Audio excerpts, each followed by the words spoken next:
Siemens control 828D spindle encoder bypass parameter.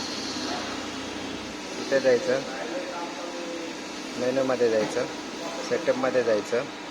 सेटअपमध्ये गेल्याच्या नंतर इथं स्पिंडल सिलेक्ट करायचं. पहिलं इथे असं असेल Z1 म्हणजे इथं एक्स ॲक्सेस आहे, इथं Z ॲक्सेस आहे आणि इथं स्पिंडल येईल MC3 स्पिंडल 3 मध्ये येईल. इथं 32 मध्ये जायचं,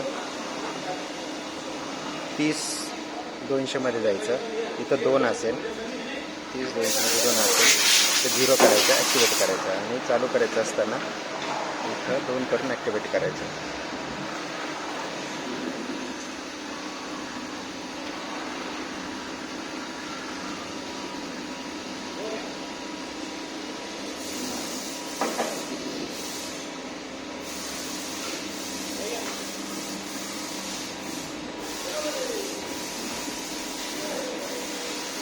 सेटअपमध्ये जायचं,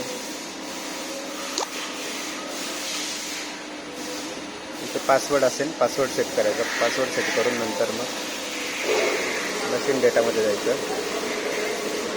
मशीन डेटामध्ये गेल्याच्या नंतर ॲक्सेस डेटामध्ये जायचं.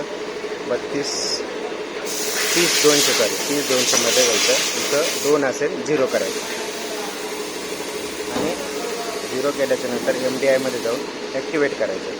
ॲक्टिवेट इथं दाखवेल, इथं ॲक्टिवेट दाखवल्याच्या नंतर ॲक्टिवेट करून घ्यायचं. ओके.